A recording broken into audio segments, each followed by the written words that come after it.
Mpenzi mtazamaji wa Sibuka TV na msikilizaji wa Lindi FM kipindi cha vijana, siku ya leo tena tumekutana mahali hapa kwa ajili ya vijana, na siku ya leo niko na mada inayosema kuishi kwa ajili ya Kristo kwa kijana.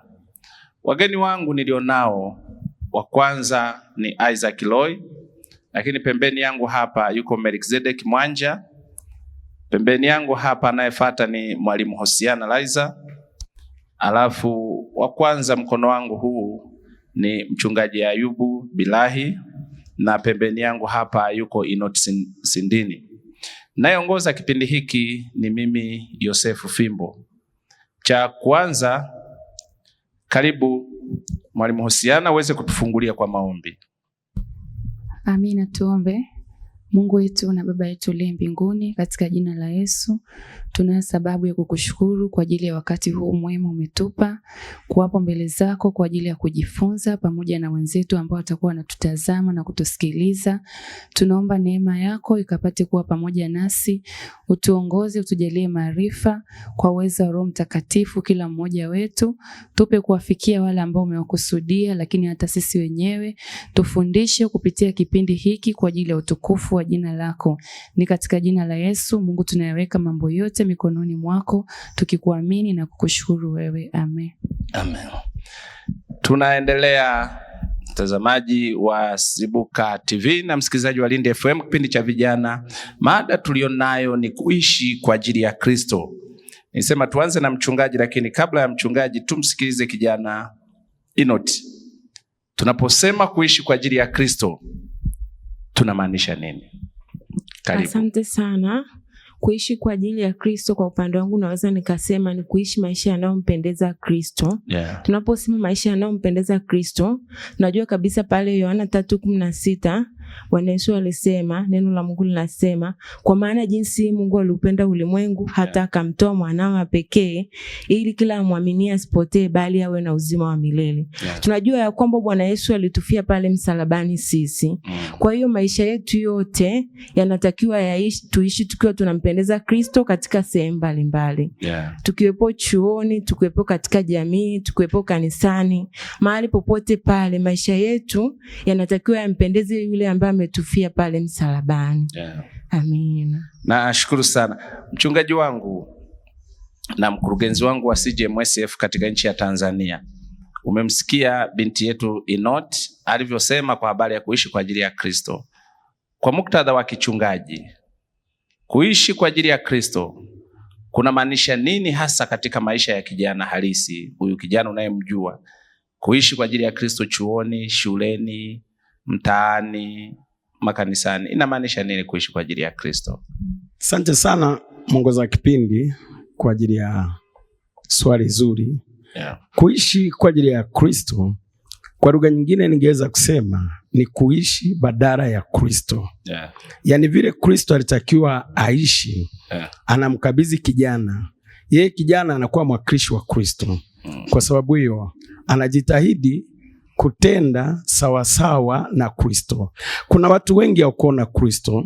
Kristo ameenda mbinguni. Yeah. Lakini amemwacha huyu kijana ambaye anaweza kufanya majukumu na kila namna ya maisha yale ambayo Kristo angefanya ameyakasimu kwake. Yeah. Kwa kijana anabidi afanye sawasawa na vile ambavyo Kristo angefanya. Kwa mfano, anapokuwa chuoni, wanachuo wenzake wanatakiwa kumuona maisha ya usafi, mwenendo wake safi, namna anavyoongea, namna anavyowasaidia wenzake. Yeah, namna anavyojitenga na uovu, ili watu wajue kweli huyu mtu ni mwakilishi au ni balozi wa Kristo.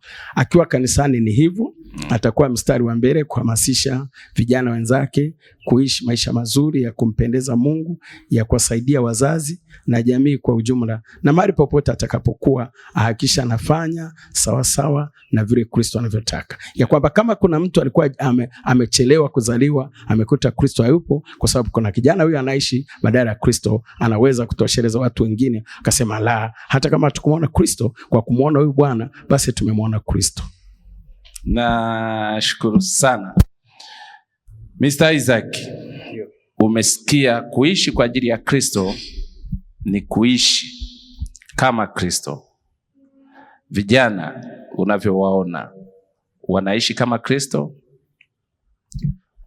Kwa upande wangu naweza nikasema 1% kubwa vijana hatuishi kama Kristo. Ni changamoto gani sasa zinawafanya wasiishi hivyo?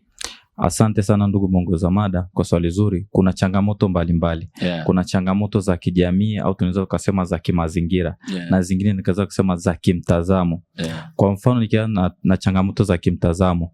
Sasa hivi tuna wimbi kubwa la vijana ambao wako makanisani na ambao hapo makanisa. Unajua kuishi kwa ajili ya Kristo si tu kwa kijana aliyokuwa kanisani, kijana yote. Maana katika Biblia inasema pasipo Yesu hatuwezi neno lolote. Na tunavyoangalia tuko katika hichi kipindi ambapo tunatazama ile kazi kubwa ya msalaba. Yesu alitufia. Kwa hiyo ina maana yale sio maisha yetu. Ni sisi, kuna mtu alitulipia deni ambalo tusingeweza kulilipa sisi wenyewe. Kwa hiyo ina maana tunaishi, yani ni mtu kakasimisha uhai wake kwetu. Kwa hiyo kama kijana nikianza kwa mtazamo, kwa masuala ya kimtazamo, yani tuna vijana ambao wanasema fulani atanionaje. Yani kama kijana unatakuwa na msimamo kwamba mimi nafanya jambo 1, 2, 3 kwa ajili yangu. Unajua kusema naishi kwa ajili ya Kristo, au kijana akiishi kwa ajili ya Kristo si tu kwa faida ya mtu mwingine, ni kwa faida yake mwenyewe. Kwa kuna vitu utavipata ukiwa ndani ya Kristo ambao ukiwa nje ya Kristo ni ngumu kuvipata. Kwa hiyo kijana inatakiwa abadilishe mtazamo wake kwamba si aishi kwa ajili ya Kristo kwa sababu ya mtu mwingine, ni kwa sababu yake mwenyewe. Sababu ya pili ni ya kimazingira. Unajua jamii kubwa ya Kiafrika tunatokea katika mila na desturi. Sisemi mila na desturi zote ni mbaya, hapana, lakini kuna zile ambazo zinasimama kama kikwazo kwa kijana kuishi kwa ajili ya Kristo. Sasa kama kijana, ndio maana hata Yesu alisema katika Biblia, anataka kunifuata ajikane na ajituke msalaba wake mwenyewe. Kwa kama kijana ni lazima usimame kwa ujasiri na kukana zile mila potofu ambazo zinakufanya ushindwe kuishi kwa ajili ya Kristo.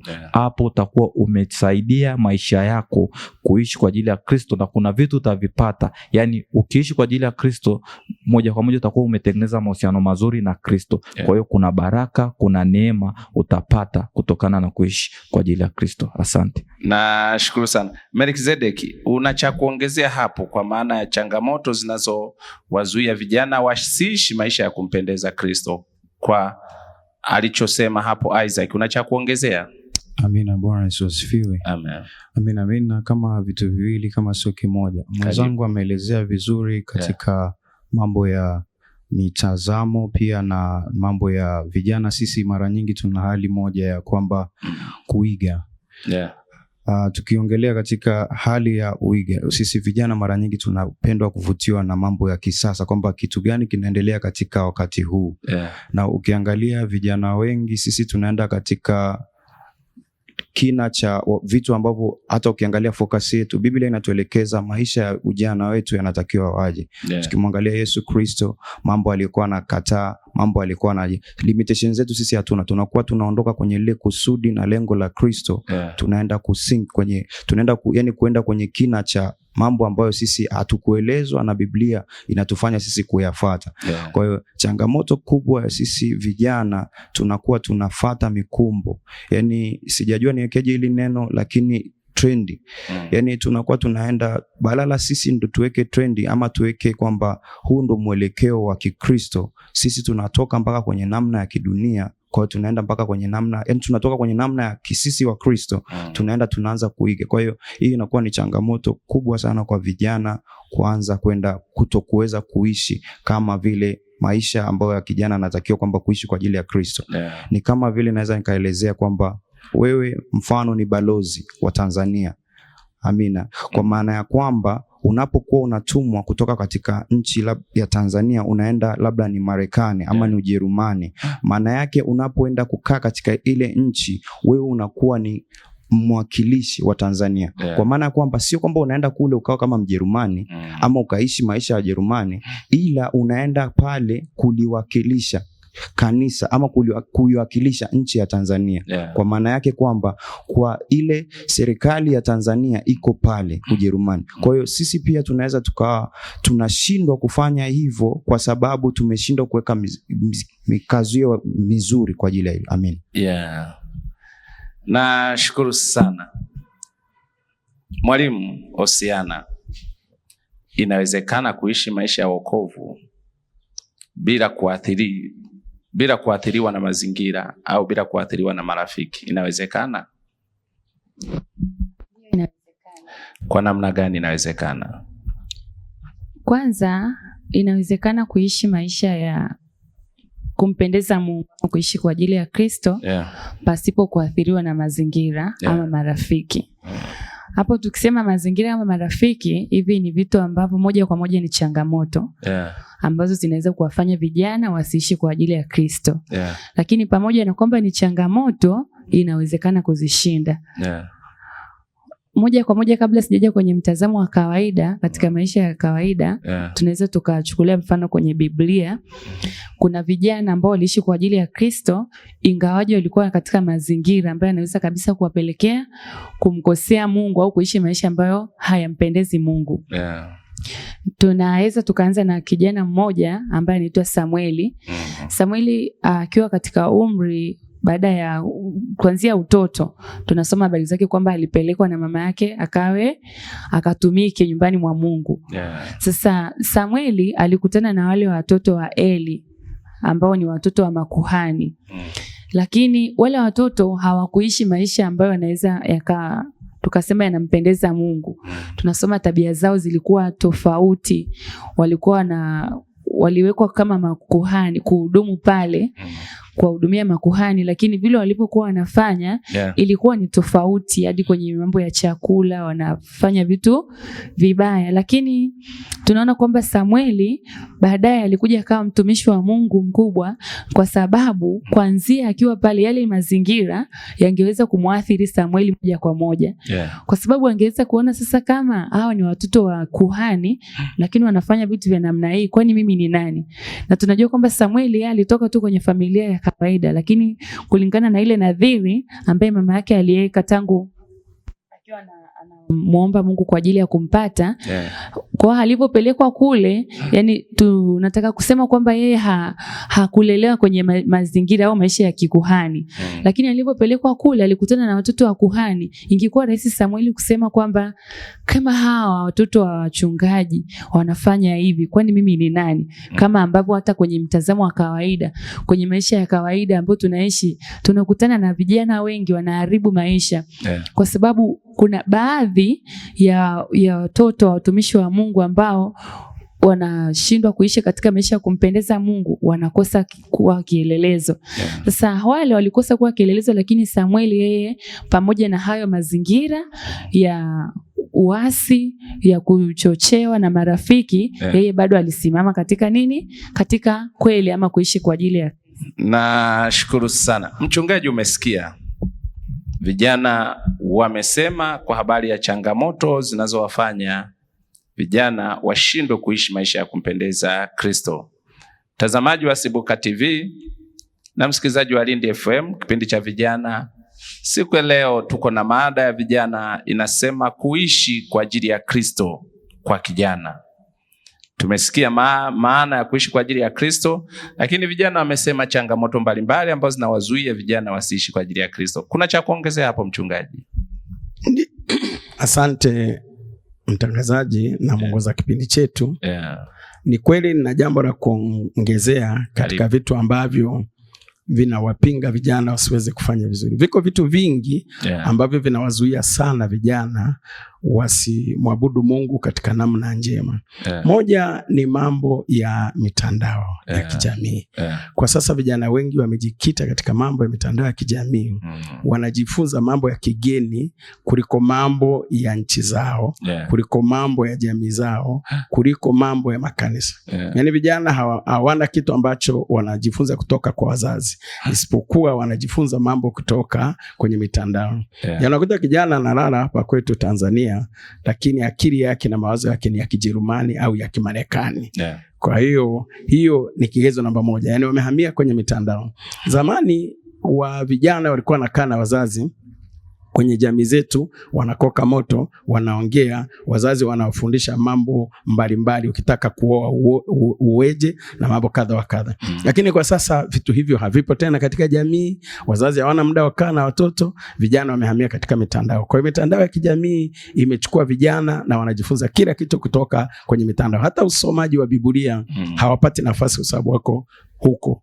Lakini jambo lingine hapo, changamoto ni kweli zipo. Vijana wanashindwa kuishi maisha mazuri kwa sababu tumekuwa na vijana wavivu, hawafanyi kazi, wanapoteza muda, wanataka wapate maisha ya utajiri kwa haraka bila gharama. Utaona vijana wengi wanakesha kwenye kubeti, wanataka wapate fedha bila jasho. Hiyo pia inakuwa changamoto. Mtu anaweza kuwa analiwa fedha wakati wote, hapati chochote. Sasa anashindwa kuishi maisha yampendeza Mungu kwa sababu hataki kufanya kazi ngumu, na anajikuta anaishi kwenye dimbwi la umaskini, na huo umaskini unakuwa kikwazo cha yeye kuishi maisha ya kumpendeza Mungu au kuishi kwa ajili ya Kristo. Nashukuru sana. Binti Noti, wewe binafsi unaishi kwa ajili ya Kristo? Asante sana ndugu mtangazaji. Ndiyo, ninaishi kwa ajili ya Kristo. Unathibitishaje? Bwana Yesu asifiwe sana. Amen. Kwa upande wangu, naweza nikasema maisha ambayo nayoishi yanampendeza Mungu. Kwanza, desturi zangu za maombi na kuhudhuria ibada. Hata pia nina marafiki wengi ambao kabla ya kuokoka nilikuwa ni marafiki nao, lakini baada ya kuokoka wanaanza kuniuliza kabisa, mbona siku hizi umebadilika? It means kwamba the way navyoonekana kwa muonekano wa nje, wameshaona kwamba kuna changes ambazo zimetokea kwenye maisha yangu. Maisha yangu kwa ujumla ya kiroho, ya kuhudhuria ibada, pia na ya kumtumikia Mungu, kwa sababu namtumikia Mungu kwa njia ya kufanya usafi. Wameona kwamba marafiki zangu kwamba kuna changes ambazo zimetokea kwenye maisha yangu. Ulishai kuona mtu amekwama kuishi kwa ajili ya Kristo? Ndiyo. Ni nini kilimfanya huyo mtu akwame? Moja, naweza nikasema kitu ambacho kimemkwamisha huyo mtu ambaye nimewahi kumuona sana sana ni marafiki. Marafiki waliokuwa nao. Mwanzoni alikuwa kabisa ameokoka, ni mtumishi wa Mungu, lakini kutokana na lile kundi ambalo alikuwa nalo, lile kundi likamsababishia akarudi nyuma. Akashindwa kuishi maisha kwa ajili ya Kristo. Maisha yale yanayompendeza Mungu. Kwa hiyo yeye binafsi akarudi nyuma. Kwa hiyo hapo tunaona pia marafiki wanaweza wakachangia pia usiishi maisha kwa ajili ya Kristo. Amen. Nashukuru sana. Isaac. Ndio. Kuna kwenye Biblia, ndio, kuna mifano ya watu ambao unawaona huyu aliishi kwa ajili ya Kristo? Ndio. Karibu. Asante. Mfano kwenye Biblia kuna mifano mingi, ila nitatoa michache kwa ajili ya muda. Baadhi ya vijana ambao waliishi kwa ajili ya Kristo. Nikianza, kuna mfano mkubwa kila mtu anatumia wa Yusufu. Yusufu aliishi kwa ajili ya Kristo baada ya kupata ile ndoto iliyokuwa ndani yake.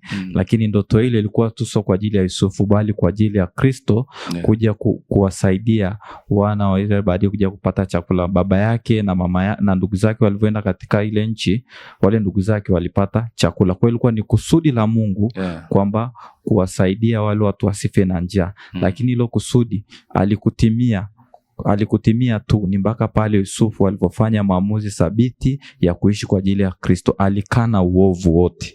Kuishi kwa ajili ya Kristo, jambo la kwanza lazima ukane uovu, kwa sababu Kristo yeye si muovu na ashabiani na dhambi. Yani dhambi na nuru ni sawa na giza na nuru, haviwezi vikakaa pamoja. Yani ni maji na mafuta, lazima tu zitatengana. Kwa hiyo yeye alianza kuchukua maamuzi toka akiwa kijana mdogo ya kwamba mimi nakana uovu. Pale ambapo ndugu zake walikuwa wanachinja mbuzi za baba yake, wanasema ni simba alikuja mnyama mkali akararua, lakini yeye aliendelea kusimama katika msimamo thabiti wa kusema kweli. Kwa hiyo kama kijana, jambo la kwanza, simamia msimamo. Msimamo wa kwanza wa muhimu ni kushinda dhambi kwa gharama yoyote ile, hata ikikupasa hata kutoa uhai wako. Dhambi ni kikwazo kimojawapo kitakachowafanya vijana wasiishi kwa ajili ya Kristo.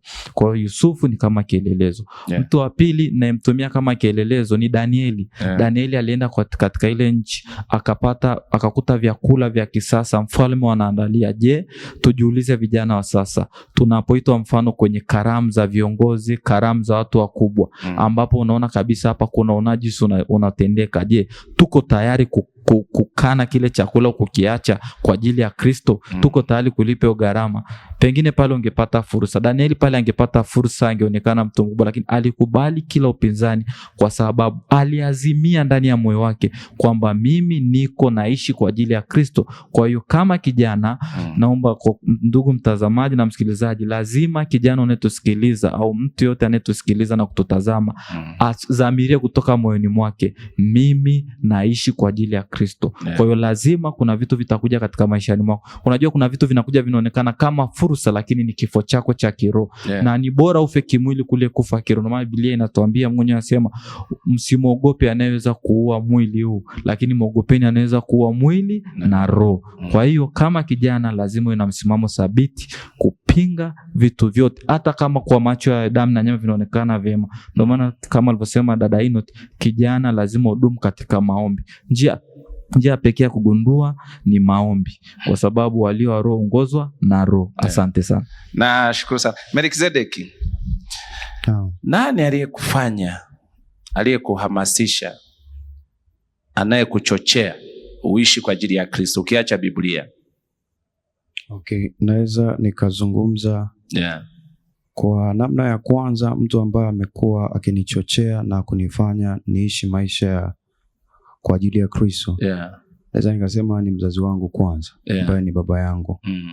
Ambapo nikiongelea baba yangu kuna historia mbalimbali ambazo yeye, na sio historia tu, ni kwamba maisha yake alivyojikita yeye katika kumtumikia Mungu ama kuishi katika Kristo. Kwanza ilipofikia hali ambapo mimi nasema nilipoanza kuelewa na kupata ule ulazima wa kujua kwamba maisha yangu sio tena ni ya kwangu, lazima nimjue Kristo. Tunasema ni ule umri ambao sasa una uwezo wa kupambanua kwamba hili na hili na kuweza kujua kusudi lako. Nilirudi nyuma na kuanza kuyafuatilia maisha ambayo alikuwa anaishi baba yangu. Ambapo kwa historia fupi ni mzazi ambaye kwanza alikuwa ni mtu wa maombi. Kuna mambo mengi aliyafanya. Nasema tukirudi nyuma, yeye alikuwa kwanza, kitu ambacho kilinichachua ni kwamba alikuwa ndo mwanzilishi wa kwanza wa Kasfeta. Tukiongelea kama Kasfeta, ili jambo nililifuatilia kwa undani, lilinipa kwamba aliwezaje, alifanyaje mpaka imekuwa kitu ambacho ni kama mzingiti wa kwamba wanafunzi na watu wengi wanaweza kufahamu Yesu kupitia hiyo. So nimeangalia pia maisha ambayo historia, mimi nilikuwa simfahamu baba yangu, lakini watu ambao nilikuwa naanza kukutana nao katika huduma, pia mimi ni mwimbaji. Nimekuwa pia nikienda sehemu tofauti ambapo ni huko yeye mwenyewe aliyaishi maisha ya kumwakilisha Kristo. Nimekutana na hizo historia na mambo ambayo alikuwa anaendelea katika yeye ujana wake. Kwa hiyo yakawa yananisukuma mimi katika hali ambapo sasa hata muda mwingine nafikia naanza kujiuliza kwamba je, viatu hivi nitaweza kuvivaa? So ni mtu ambaye ameishi maisha ya utakatifu mno mpaka sasa, na hata uchungaji wake ukiangalia mambo anayofanya, mimi mwenyewe amekuwa akinisukuma kuendelea kumtafuta Mungu na kutafuta uso wake. Na shukuru sana. Namna alivyokufanya wewe, umewezaje sasa kuishi kwa ajili ya Kristo? Cha kwanza kuishi kwa ajili ya Kristo ni hali ya kwanza ambapo niliweza na kuanza mwanzo wangu wa kuishi kwa ajili ya Kristo. Kwanza ni kulijua kusudi langu. Wazazi wengi wanawafundisha watoto wao mambo mengi ya dunia, wanaletea mambo ambayo yanarahisishia kutambua mambo mengi ya dunia, kutambua kazi hizi zale, lakini mimi wazazi walichokifanya kikubwa ni kuniwezeshia mimi kuweza kulitambua kusudi langu kwanza, kusudi la Mungu la mimi duniani, ambapo kuishi kama bila kujua kusudi muda mwingine linaweza likakutatiza katika maisha. Unazunguka, huna mwelekeo, kijana ueleweki, nidhamu hakuna, huna mipaka, kila sehemu yani hakuna machaguzi, uongee na nani, uache nani. Sasa kusudi mimi ndo liliweza kunifanya mimi kuweza kuishi maisha ya Kikristo, kwa sababu kwanza unapojua kusudi la Mungu ndani yako unajiwekea miko unajiwekea misimamo kwamba hapa naweza ingia, hapa naweza fanya. Mungu unakuwa na program, yani kuna vitu ambavyo unakuwa una uwezo wa kuvifanya kutokana ni maelekezo ya Mungu. Amina. Kwa maana ukishalijua kusudi la Mungu, Mungu basi anakuwa anakupa maelekezo ya hilo kusudi.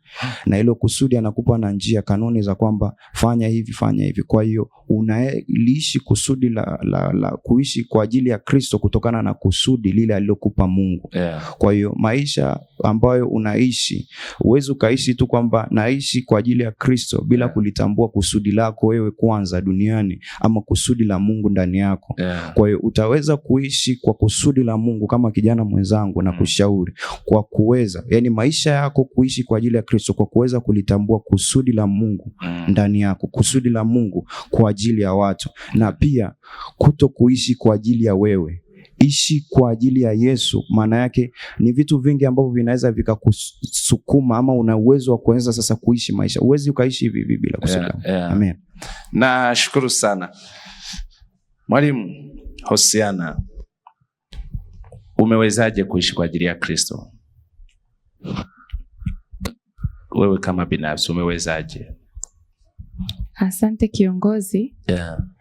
Mimi binafsi kilichonisaidia kuishi kwa ajili ya Kristo, baada ya kuokoka, nikatambua kwamba maisha yangu sasa yako chini ya Yesu ambaye ameniokoa. Ni yale maisha ambayo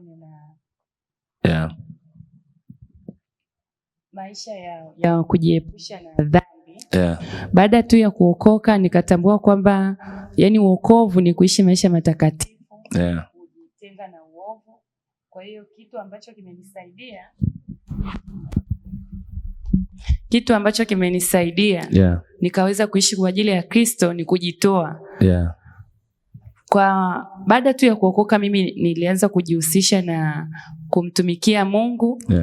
Kuanzia nikiwa shuleni nilikuwa najifunza, nasoma neno la Mungu afu na mimi nafundisha wenzangu. Kwa hiyo sasa katika kuendelea kujifunza hivyo, kutumika, ndo hapo nikaweza kuishi kwa ajili ya Kristo. Yani kutumia muda wangu mwingi kufanya yale ambayo yanamuakisi au yanamuelezea Kristo. Kwa mfano kusoma neno la Mungu, alafu na mimi pia nikaa napenda kufundisha neno la Mungu. Kwa hiyo tangu nikiwa shuleni nikaa nafundisha wanafunzi wenzangu kwenye vipindi vya dini, nikaa nafundisha neno la Mungu. Lakini kingine ambacho kimenisaidia ama nimewezaje kuishi kwa ajili ya Kristo ni kuwa na maombi binafsi. Kwa hiyo nikajiwekea pia utaratibu, wakawa nafanya maombi ya kwangu binafsi. Kuna wakati nafunga, kuna wakati hata kama sijafunga, lakini nilikuwa nahakikisha natenga muda mchana au muda wowote tu, lakini ndani ya siku na kisha napata muda naomba, nasoma neno, halafu naomba, namjifunza Mungu kwa namna hiyo. Na katika kusoma neno na kuomba nilikuwa naona nikiendelea kubadilika na kuendelea kumjua na kumpenda Kristo zaidi. Lakini kitu kingine zaidi ni kupenda mafundisho. Nilikuwa napenda sana kuhudhuria kwa semina mbalimbali za mafundisho wakati huo nikiwa bado binti mdogo mpaka hapa nilikofikia. Napenda kujifunza. Kwa hiyo ninapohudhuria kanisani kuna mafundisho ya semina mbalimbali ambazo tunafundishwa tukiwa vijana, lakini kuna mafundisho ndani ya ibada. Vile ninapokuwa najifunza neno la Mungu kwa kuhudhuria ibadani, ilikuwa inanipa kumjifunza zaidi Kristo, kwa sababu katika kusikiliza neno ama mahubiri unaweza kuona ile maisha ambayo Kristo aliishi. Unaona kwamba natakiwa kuishi kwa ajili ya Kristo. Kwa hiyo mimi naweza kusema nimewezaje kuishi kwa ajili ya Kristo ni kwa kujitoa, kwa kufanya yale ambayo Yesu mwenyewe, maana anasema yeye ndiyo njia ya kweli na ya uzima. Kwa hiyo Yesu alikuwa anahubiri na mimi nikaa nasema ngoja na mimi nifanye, na nikaa najisikia ndani kufanya hivyo. Lakini kuomba, kuhudhuria ibadani, kusoma neno la Mungu. Nashukuru sana. Mtu anapoishi kwa ajili ya Kristo anapata faida gani? Asante sana. Mtu anapoishi kwa ajili ya Kristo anapata faida nyingi. Kwanza kuna faida za kiroho pia na faida za kimwili. Faida mojawapo ya kiroho, mtu anapoishi kwa ajili ya Kristo, kila inapokucha anazidi kumjifunza Kristo. Kwa maana kila siku tunayopewa na Mungu bado hatujamjua Kristo. Japo tupo katika neema hii ya wokovu, hatuwezi kumjua Kristo kwa mapana yake, kwa kimo, kwa ncha. Kwa hiyo moja wa faida mojawapo anayopata mtu akiwa ndani ya Kristo, anazidi kumjifunza Kristo. Pia na faida nyingine mojawapo anayopata, anajiepusha na uovu. Mtu anayeishi ndani ya Kristo amejitenga na uovu. Kuna mchangiaji mmoja alishasema kwamba kuishi kwa ajili ya Kristo ni kuishi ndani ya Kristo. Tunaishi ndani ya Kristo, tunapata pia faida ya kujitenga na uovu. Na pale ambapo tunapojitenga na uovu, kuna ulinzi wa Mungu ambao tunaupata. Pia faida nyingine, tunapata ulinzi wa Mungu. Kwa maana Zaburi ya 34:7 anasema atakuagizia malaika zake watulinde. Malaika wa Bwana hufanya kituo akiwazungukia wamchao na kuwaokoa. Hata tuzungukia au hata tulinda Bwana Yesu kama atuishi kwa ajili ya Kristo. Tunalindwa na nguvu za Mungu kwa njia ya imani. Mtu huyu pia ambaye analindwa na nguvu za Mungu kwa njia ya imani, kama hajajiepusha na uovu, kama haishi ndani ya Kristo. Kwa hiyo faida nyingine ambayo tunapata kwamba tunalindwa na Mungu. Ulinzi wa Mungu unakuwepo katika maeneo yote. Katika namna ya rohoni, katika namna ya mwilini, tunapata ulinzi wa Mungu. Amen. Nashukuru sana. Mchungaji, umesikia faida za kuishi kwa ajili ya Kristo. Kuna cha kuongezea? Asante sana mwongozaji wa kipindi. Ziko faida nyingi ambazo mtu anazipata kwa sababu anaishi kwa ajili ya Kristo. Moja, mtu huyo atapata nafasi ya kuishi miaka mingi. Unajua baadhi ya mambo yanayowafanya wanadamu wanakufa. Wengi wanakufa si wakati wa Mungu, wanakufa si wakati wa Mungu kwa sababu ya mambo mbalimbali. Kwa mfano, mtu anajiingiza kwenye ulevi. Mtu ana ulevi unaweza ukaathiri afya yake, akapata vipigo huko, akauawa. Maisha ya dhambi anaweza kajiingiza kwenye uzinzi, akamatwa ugoni, akafa kabla ya wakati. Akijiingiza kwenye wizi, anaweza kuchomwa moto. Kwa hiyo ukiishi kwa ajili ya Kristo, wewe unayo faida ya kuishi miaka mingi. Kwa sababu baadhi ya vitu vingi vinavyopunguza maisha ya mwanadamu utakuwa umejihadhari na hivyo. Lakini pia jambo lingine, kama mtu anaishi kwa ajili ya Kristo, atafaulu kutunza hata mali zake. Unajua mtu anapokuwa hamchi Mungu, ana vitu vingi vinavyoweza kuharibu mali zake. Yaani mtu mmoja anaweza kukuta huyu anakunywa pombe, anavuta bangi, ana ugoro, ana sigara, ni mwizi, anahonga. Yaani yote hayo ni mambo ambayo hiyo yote ni mianya ya kuharibu hata uchumi wake. Lakini mtu akiwa na Kristo, anaishi kwa ajili ya Kristo, mambo yote yale yanayochangia karibu fedha bila sababu hata kuwa nayo. Lakini ukiwa na Kristo utakuwa na heshima katika jamii, kwa sababu utaishi maisha mazuri ambayo watu wengi watayatamani. Watakapoiona ndoa yako vile unaishi na mke wako, watu wengi watakuwa wanatamani kuwa kama wewe, kwa sababu utakuwa mfano.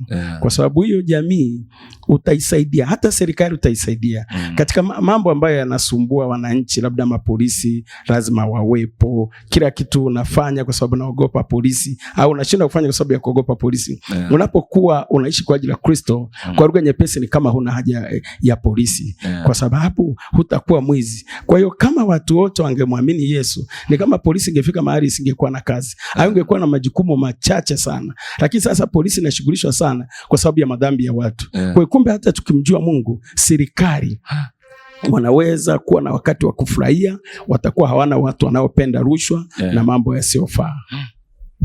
Nashukuru sana. Isaac, una mchango gani kuwasaidia watu wanaokuzunguka waishi kwa ajili ya Kristo? Asante sana ndugu ndugu mtangazaji. Nina mchango mbalimbali. Kwanza, kwa upande wangu nazungukwa na watu kijamii, na kuna watu ambao wameelimika na ambao hawajaelimika. Kwa unapokutana na watu wa aina hizi mbili, ujue ni makundi ya watu mawili tofauti. Je, unawapelekeaje ule ujumbe wa neno la Mungu? Kwa mfano, mimi huwa nianze na upande wa kijamii. Jamii inaonizunguka au hata na ile ambayo iko mbali kidogo na mimi, naifikia kupitia kwa upande wa kutatua mahitaji yao ya kimwili. Kwa mfano, unaenda labda kuna wale watu wasiojiweza na wapelekea chakula, na ni maana kwa upande wangu kila mtu ana namna yake ya kufikisha ujumbe ili kuwavuta watu kwa Yesu. Kwa nikishawapa yale vile vitu na nini, pale ambapo nimeweza kukadi, afu naambia Yesu anawapenda, yani kwa kwamba naapa kwamba sio mimi niliyefanya, ila nimefanya kwa sababu ya Kristo. Maana kuishi kwa ajili ya Kristo, yani si mimi ninaishi bali ni Kristo ndani yangu. Kwa hiyo si mimi ninayofanya bali ni Kristo ndani yangu. Kwa hiyo yule aliyokuwa ndani yangu ndiye anayewasaidia, na ndio mnatakiwa muamini, na ndivyo nitakavyowapelekea ule ujumbe. Kwa kupitia pale, hata kama mtu hata okoka sasa hiyo, au hata sintamvuta sasa kuishi kwa ajili ya Kristo, baadaye atafikiria ni kweli nilikuwa naumwa, nilihitaji Panado, lakini yule aloniletea akasema sio yeye aloniletea Panado bali ni Kristo ndani yake. Kwa hiyo pale itamfanya muamini yule Kristo ndani yangu, na nitamvuta kutoka katika maisha yale. Kwa mfano pengine ameumwa, ana marafiki zake labda walikuwa waenda kunywa, lakini hawakuwezela. Kristo kupitia mimi amenisaidia kwenda kufanya ile jambo. Kwa pale nitaweza kuvuta watu. Lakini kuna kundi la pili la watu walioelimika. Unajua watu walioelimika kwa nyakati za sayansi na teknolojia, mambo ya utandawazi, wanaona kwa kwamba wameshamaliza. Lakini kuna mwaziri mmoja wa chuo fulani alikuwa siku moja anawaambia wasomi kwamba we msomi unaojidai kwa ajili ya elimu yako, kumbuka elimu unayosoma sio yako, ni ya mtu. Yani kuna mtu alikaa chini akagundua jambo fulani, akagundua kwamba ili injini ya gari ifanye kazi lazima iguswe, itengenezwe sehemu 1, 2, 3 ikiharibika. Ili daktari uweze kufanya upasuaji wa moyo lazima utumie vifaa 1, 2. Kwa hiyo sisi tuna transform ile elimu. Kwa elimu ambayo unataka uingie labda ingekuwa ni kitu chako umekianzisha, lakini hata hicho kitu chako unachokianzisha bila Kristo uwezi. Yani ndio maana tunasema si bali ni Kristo ndani yetu, kwa sababu yeye ndo mwanzilishi wa elimu zote duniani. Ukisoma Biblia huko mwanzo, ukiangalia watu kama wakina Musa ni watu waliosoma kabisa elimu. Paulo alisoma kabisa elimu. Kwa hiyo maana kwa wale wasomi nawaambia ni kweli mmesoma, lakini nyie mnatakiwa elimu yenu na ujuzi wenu ni kwa sababu ya Kristo. Kwa hiyo msitumie tu kwa ajili ya faida yenu, bali mtumie kwa ajili ya kuwavuta watu wengine kwa Kristo. Hapo utakuwa umeweza kuishi kwa ajili ya Kristo, maana yeye ndiye mwezeshaji wetu, kwa sababu hatujiwezeshi bali tunawezeshwa. Asante. Nashukuru sana. Melkizedeki. Naam. Ulishawahi kufanya watu, baadhi ya vijana wanaokuzunguka wakaishi kwa ajili ya Kristo? Amina, ndio. Nini ulifanya? Amina, nashukuru sana ndugu mtangazaji. Jambo mojawapo nililofanya watu wakaishi pia kwa ajili ya Kristo. Nitaongelea kwa upande wa mimi kile ambacho ninakifanya. Mimi ni mwimbaji wa nyimbo za Injili. Na ndio wito wangu pia, na ndio Mungu alioniitia. Jambo ninalolifanya mara nyingi ni kwa ajili ya kukusanya watu kumsifu Mungu, kumtukuza Mungu, kumfahamu Mungu, kumjua Mungu. Kwa hiyo kuna mambo mengi ambayo yanakuwa yanaendelea kabla ya wao. Nina jamii kubwa ambao ni wako katika rika langu, ambapo tuna sehemu, ambapo tuna kikundi, ambapo lazima, kwa maana ya kwamba tunapokutana lazima kwanza, kwa sababu Kristo ndo aliyotukutanisha, na agenda iliyopo ni kwa ajili ya Yesu. Kwa hiyo kila ambacho kitakuwa kinaendelea na ambacho tunachokiendelea kukifanya ni kwa ajili ya utukufu wa Yesu. Maana yake ni yale maisha ya kuishi kwa ajili ya Kristo, ambapo imekuwa chachu kubwa sana kwa mimi ninachokifanya watu kuwafanya, kwa sababu watu wengi mimi pia napokea, unakuta anasema natamani kwa hivi, natamani kufanya hivi. Kwa hiyo inanipasa mimi kuelezea kusudi la wao ili kuweza kufanya, kwa sababu sio kila mtu anaweza kaendea huduma ama akamwendea Mungu kuanza kufanya jambo fulani. Ila kwa wao Biblia inasema lazima ujikane wewe kwanza, kwamba nahitaji kwanza, ukihitaji kumjua Mungu, ukihitaji kwamba uyafanye mapenzi ya Mungu, tunasema kwamba lazima wewe ufe ili yeye aishi. Kwa hiyo ndio maana hata kuna mtumishi mmoja anasema sio mimi nishakufa, anayefanya ni Yesu. Haleluya. Kwa hiyo kwa maana hiyo lolote mfanyalo, Biblia inasema kwa jina langu Haleluya. Kwa hiyo kwa yale ambayo binafsi naendesha yamekuwa chachu ya kuwafanya watu wao, na nikiongelea zaidi sana katika huduma ambayo Mungu amenipa. Kwa hiyo imekuwa ni huduma njema ambayo watu wakiwa wanatamani kujifunza na wamekuwa wakiishi kwa ajili ya Kristo. Amen. Nashukuru sana. Mwalimu, una nafasi kwenye kuwafanya watu waishi kwa ajili ya Kristo. Ulishawahi kuwafanya watu wakaishi kwa ajili ya Kristo? Amen. Hiyo niliwahi. Mchango wako ni upi? Mchango wangu ni kwa kuwa kielelezo.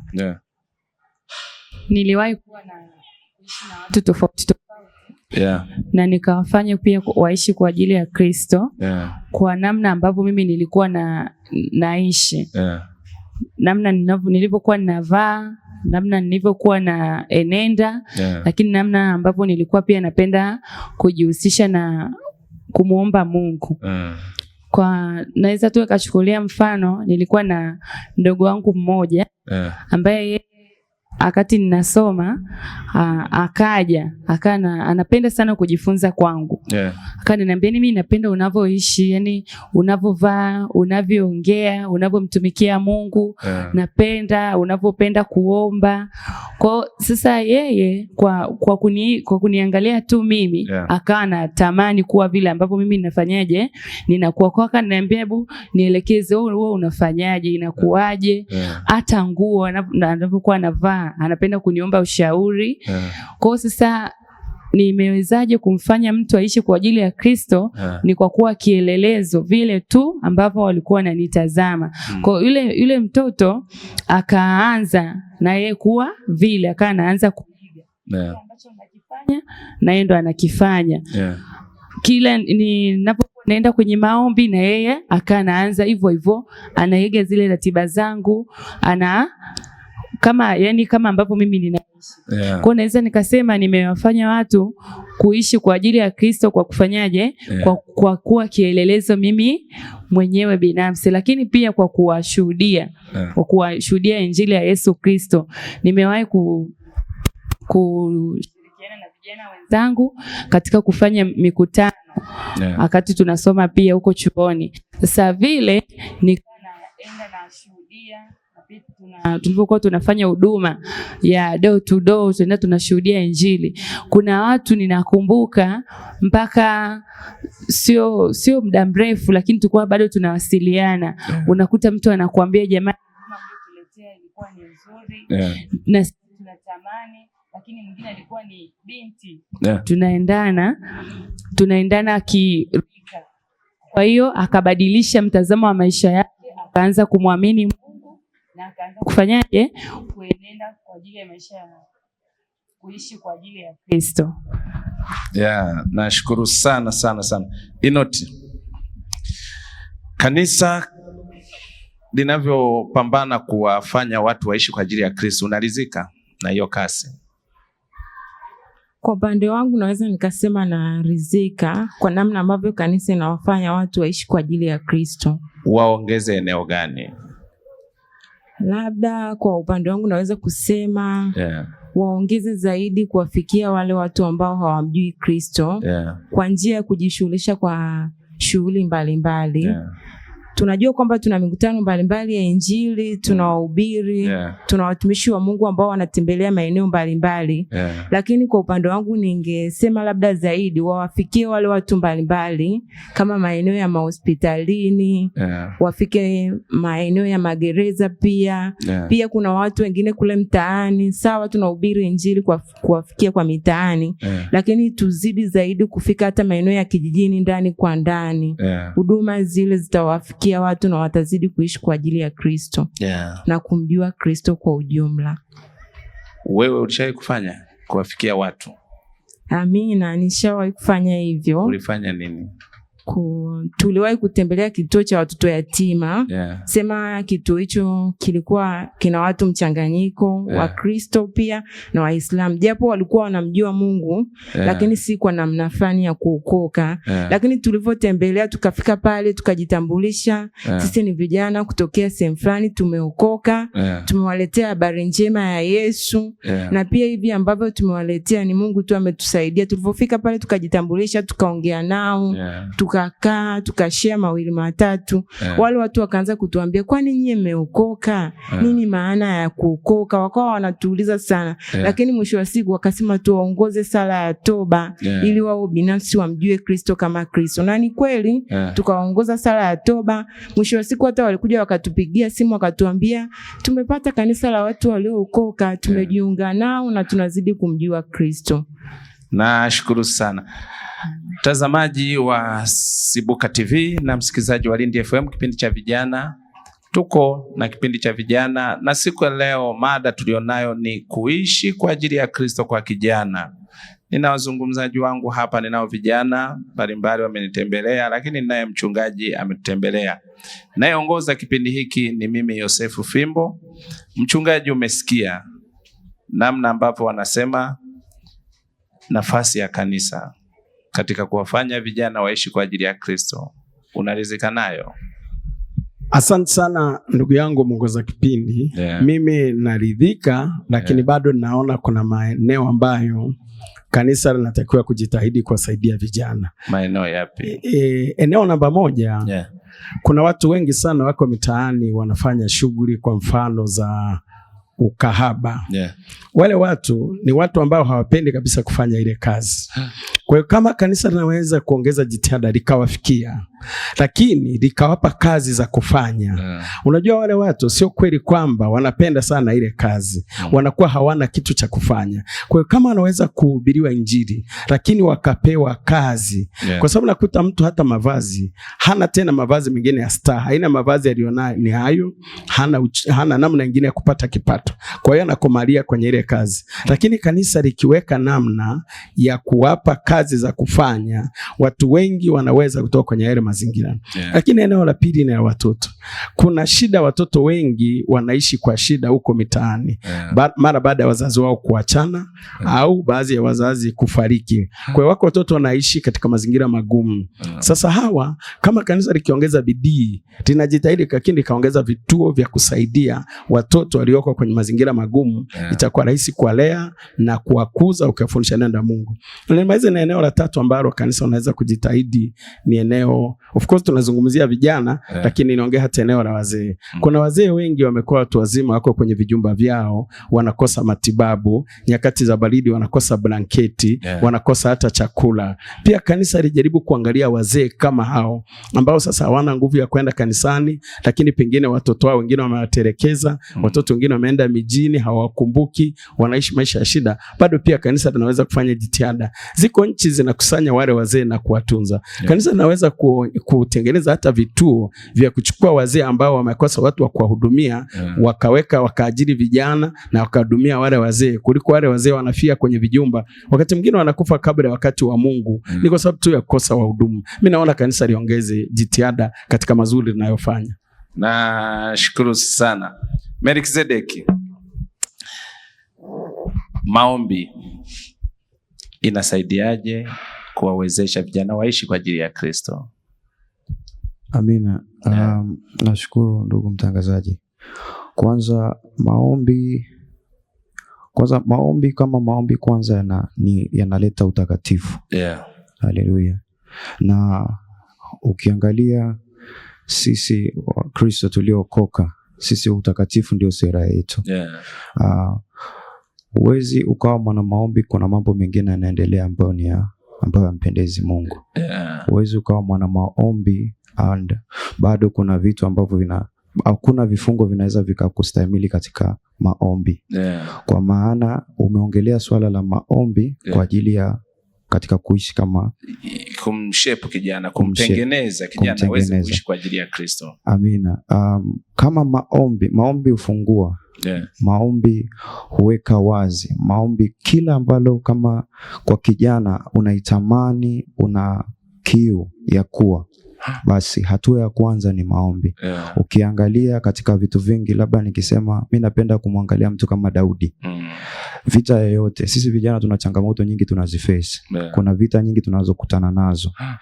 Kama kijana una ndoto, hata kama uko katika maisha ni magumu, yategemee maombi, kwa sababu maombi, uweze ukasema kwamba mimi natamani kutengenezeka kijana niwe mtu labda nimefanikiwa. Bila maombi kuna vitu vingi sana. Kuna maroho ya maukoo, maroho ya mababu, kuna maroho yanayoshika uchumi. Kwa hiyo lazima kama kijana kujitengeneza, uwe katika maombi, na maombi hufungua. Maombi ndo mlango. Uwezi ukakaribia, yani uwezi ukapatana na mlango wowote ambao huo utakusababishia wewe kwenda katika, niseme katika hali ya kiroho ama katika yale makusudi ya Mungu bila maombi. Maombi pia ndo njia ya sisi kuongea na Mungu. Ndo njia yetu pekee. Hakuna lolote ambalo unaweza ukasema utaweza kuongea na Mungu bila maombi. Kwa hiyo umuhimu wa maombi katika kututengeneza ama kwa ajili ya kijana kushepiwa, yani unamata sana kuliko kitu kingine. Nashukuru sana. Isaac. Naam.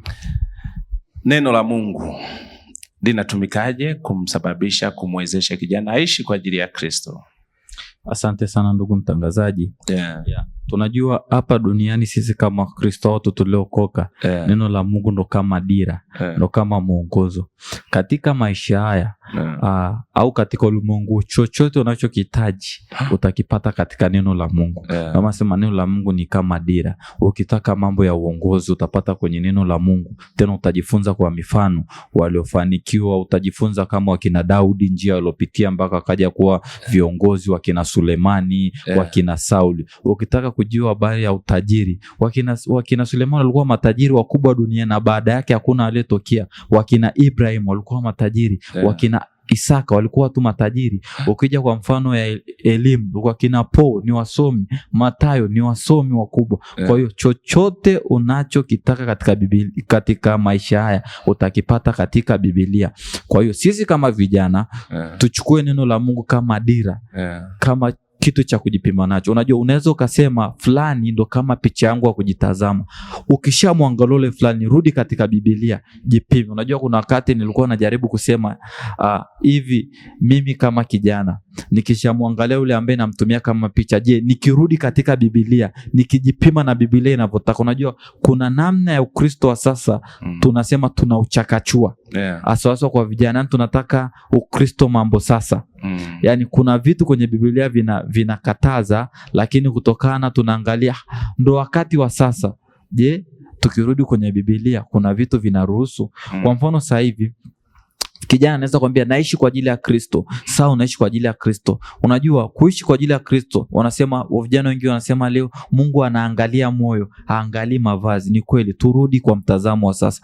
Ili umtambue mfano mwanajeshi, unaangalia vazi alilovaa. Ili umtambue mchungaji, kama mchungaji pale amevaa shati ya kola ambayo inatambulisha nani? Wachungaji. Kwa hiyo mwenendo wako, kuvaa kwako, kuongea kwako, tabia yako itatuonyesha kwamba huyu anaishi kwa ajili ya Kristo. Hata Petro alipomkana Yesu, alimkana kabisa, lakini mbona hata ongea yako, lakini mbona hata tembea yako? Kumbe watu wanaweza wakatuangalia tu hivi kwa macho ya damu na nyama, wakajua kwamba huyu ameokoka, huyu anaishi kwa ajili ya Kristo. Kwa hiyo kama kijana, kuna vitu unatakiwa uvifanye wewe mwenyewe binafsi. Unajua kuishi kwa ajili ya Kristo, watu wangulizo waliopita kusema, na mimi mwenyewe nimekusema kwamba ni kwa ajili yangu mimi mwenyewe kama kijana na kwa watu wanaonizunguka.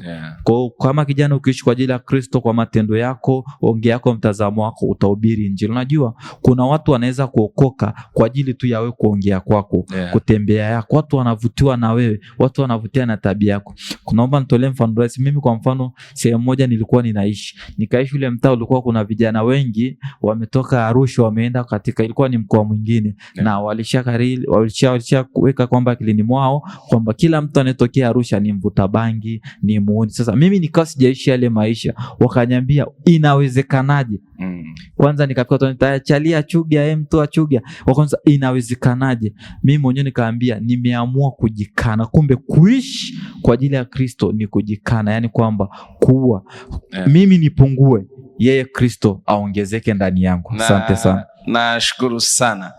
Mwalimu, nafasi yangu mimi fimbo kwako imekuwezeshaje kuishi kwa ajili ya Kristo? Asante kiongozi. Nafasi yako kweli kabisa. Ni mimi napenda unavyojitoa kwa ajili ya Kristo. Wewe umekuwa kielelezo kwangu. Vile unavyojitoa kwa ajili ya Kristo kwako binafsi, kumtumikia Mungu, kwa mfano kwenye nafasi zako za uongozi pale kanisani unakuwa na nafasi mbalimbali, lakini kwanza kabisa kwenye nafasi ya uongozi CJ kama katibu, mimi kwa kweli nilivutiwa na namna ambavyo unakutana na vijana, lakini si tu ile kwa umoja au kwa ile wa pamoja, lakini mmoja mmoja. Mimi nilivyokufahamu tu nikaa na kufuatilia, nikaona vile ambavyo unamfuatilia vijana mmoja mmoja bila kujali uwezo au yani uwezo wake wa kufanya jambo au udhaifu wake.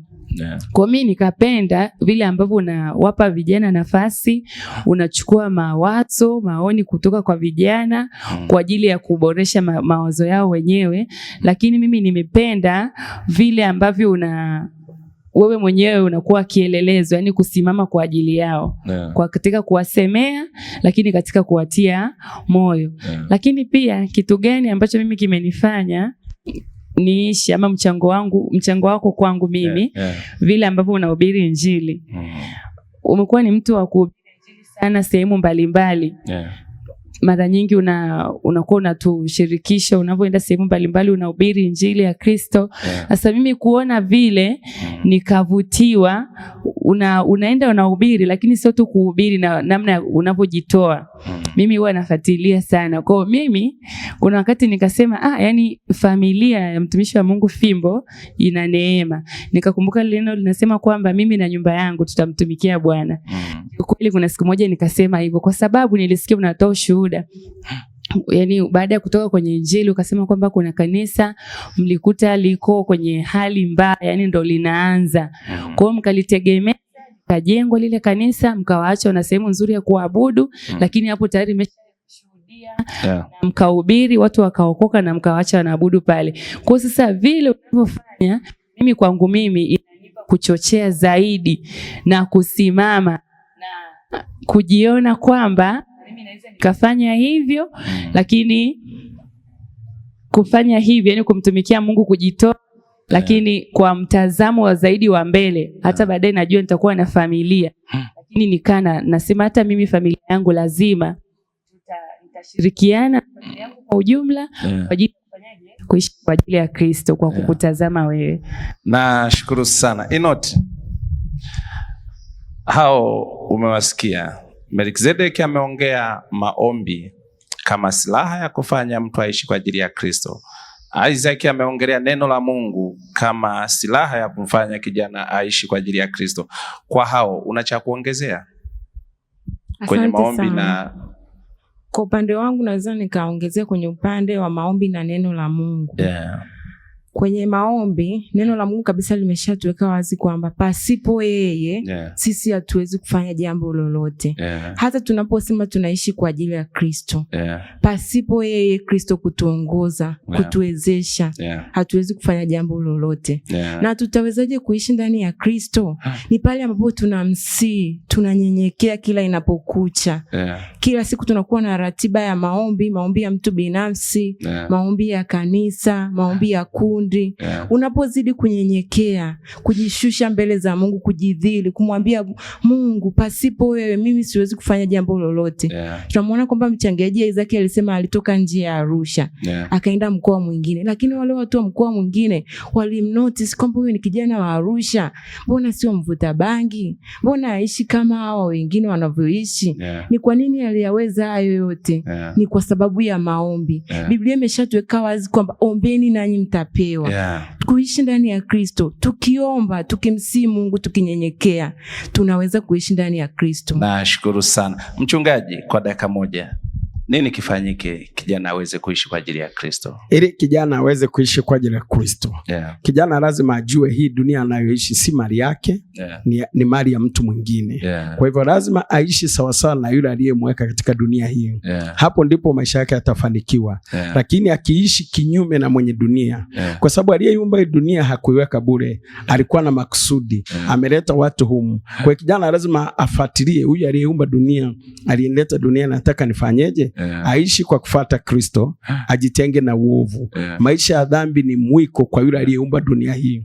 Kuishi katika dunia ya mtu aliyeumba ni mtakatifu, alafu wewe unaiharibu. Ni sawa na mtu amefyagia nyumba yake, unaingia mle unamchafulia. Kwa hiyo vijana wajue kuishi maisha ya uovu, maisha ambayo kwa kinyume na Yesu, wanaharibu nyumba ya yule Bwana aliyetengeneza nyumba hii. Na ametengeneza hii dunia kwa plani, ilimchukua wiki nzima kutengeneza dunia hii. Sasa kama amegharimikia dunia wiki nzima, analala anafikiri namna dunia itakaa. Mimi ni muombe mwanadamu yeyote na mtu yeyote anayenisikiliza, maadamu ana uhai, anaishi kwenye dunia hii, asipange kuishi kama anavyotaka yeye, kwa sababu dunia si mali yake na mtu mwingine. Aishi sawasawa na mwenye dunia, apeleleze, aende kanisani, aamue kuokoka, afanye kila kitu sawasawa na mwenye dunia. Ndipo yule mtu atampa sababu siku ya mwisho. Nashukuru sana mtazamaji wa Sibuka TV na msikilizaji wa Lindi FM kipindi cha vijana. Tulikuwa na siku ya leo mada ya vijana, tunaongelea kuishi kwa ajili ya Kristo kwa kijana. Umesikia wachangiaji wangu wamesema maana ya kuishi kwa ajili ya Kristo, lakini changamoto zinazowakuta vijana zinasababisha wasiishi kwa ajili ya Kristo. Lakini nimependa hitimisho la mchungaji alivyohitimisha, akasema ili uweze kuishi kwa ajili ya Kristo lazima umpokee Kristo. Kristo awe Bwana na Mwokozi wa maisha yako. Bwana akifanyika kama Mwokozi wa maisha yako, basi itakuwa umeishi kwa ajili ya Kristo. Naongoza kipindi hiki ni mimi Yosefu Fimbo. Asanteni sana wageni wangu na Mungu awabariki sana. Amen.